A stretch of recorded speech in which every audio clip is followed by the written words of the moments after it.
Oof. Let's talk about middle school. Okay, so listen to this, all right? This is why my expertise is early intervention in like elementary school, because they only are in one classroom, okay? And they're familiar with all the peers and their environment and just a whole bunch of other variables.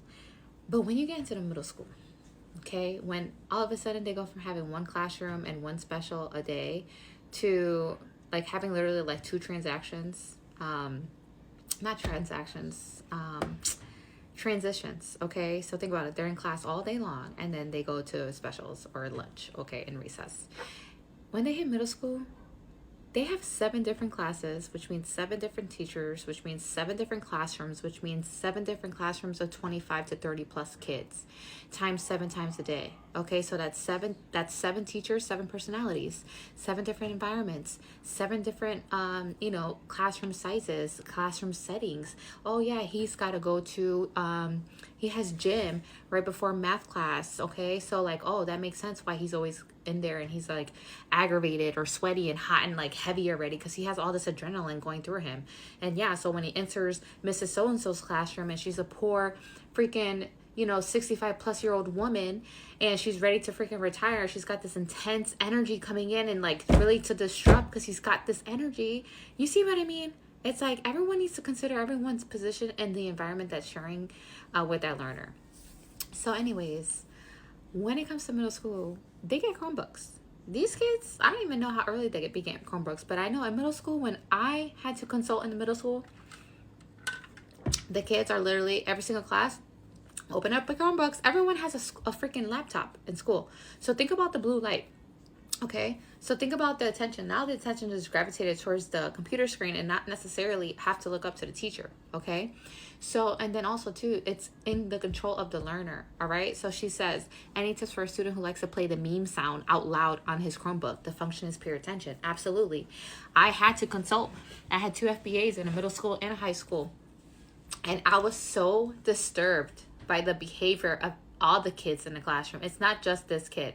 Like, oh, no. Like, this is crazy. The amount of disrespect that goes on in the classes, and then also giving them access to this freaking laptop that they're going to be doing sex sounds, and that little Chromebook, the sound of his meme. Yeah, the kids know how to hack, okay? I was there for literally 2 weeks. Actually, it was like almost a month, but like every other day I was going to IT. Yo, you got to block this website. They're onto this. You got to block this website, because my kid kept hacking into all the thing and playing inappropriate sounds and disrupting the classroom, but also disrespecting the teacher and the time of the classroom that they have. You see what I mean? And it's like, any tips? The classroom is, the function is peer attention. And mind you, when you get into middle school and high school, it's cliquey. Okay, elementaries, they don't really have cliques. Yeah, they play with the same kids around recess. And like when they get older, you kind of see that kind of like grouping and segregation starting to happen. But in the middle school, oh yeah, they're segregated. They got the bullies, because my kid was a part of the bully. And guess what? You know what his team, they were reinforcing? They were bullying all the kids that had the SPED class. And guess what? One of the kids that I was doing the FBA on, he was actually one of the math SPED classes. And guess what his behavior was? He would always show up 10 minutes late to class. You know why? Because he made sure he was the last one of all his friends to go to class, so his friends didn't see that he had a special needs class. Okay, and then it was during COVID, so they would have mask breaks. And what was another behavior he had? Oh, he always wants to fight. He doesn't ever want to go outside. Oh, that makes sense, because guess what? His peers are in the other classroom, have recess and math break in the same hallway where that special needs classroom. So yeah, he would have a fight so that he's not getting paired with that he's in that classroom. So he would never make it out to the math time. Or if he did, he'd make sure that he was the first one out and then the last one into the school, because his friends are already going with the class. You see what I mean? So he didn't want to be paired with the kids that he was actually bullying, and he was a part of the same class. Hello, but who's going to pick that up? Who's going to follow this kid for 7 periods to see all the different transitions, but also to be there, not just 1 day, 3 days, so that you can also see what's in his environment, and in his environment are his other peers that are influencing that bully behavior. You see what I mean? So when it comes to what's the peer attention, especially if we have 2 let's call them troublemakers, because that's what they are in the classroom. He's a troublemaker, and I'm not saying that the kid is a troublemaker, but that is the label he has. When we call in, it's because there's a burden, right? This kid is burdened threatening my classroom. He is a troublemaker. He's doing this. He's doing that. Okay. Don't shoot the messenger.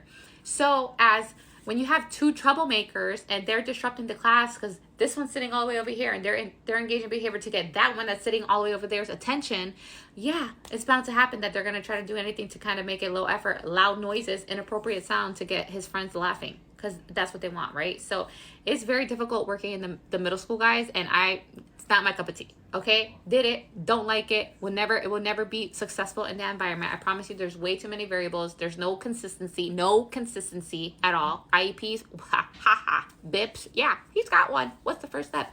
I don't know. You see what I mean? There's no consistency.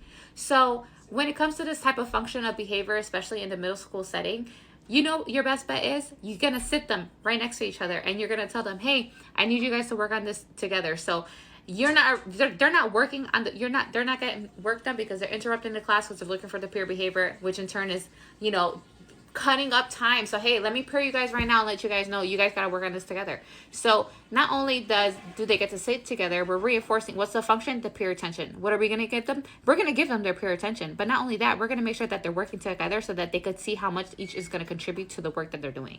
And then maybe one kid is going to keep blowing it off, right? Because now they're getting all the attention that they want, but now they have to be responsible for that attention by showing up and doing work, right? So now one of them is going to be engaging more response effort, and then they're going to realize over time, like, yeah, you know what? I end up having to do all my work, so I don't want to be associated or interrupt the classroom. You see what I mean? But that's the thing. If the function is peer attention, and especially in the middle school and the high school setting, listen, try them right next to each other and have them work together on this task list so that you can actually see if they get any type of productivity done, but also see how much less they disrupt the class since they're trying to get each other's attention. So it's like, you want the attention? You got it. Now be responsible for it quietly, because now there's no need to disrupt the class if you guys are quiet talking and doing your shit that you're going to do anyways. You see what I mean? So you have to flip the lens, but also hold some type of accountability to it, because at the end of the day, they still have to be getting the curriculum. So now it's like, okay, well, let's try this approach and see if it works. Collect some data, see if there's a difference, and also pick up on the behaviors and see if they start like, okay, yeah, we don't have to work together no more. You see what I mean? That is the approach I would take.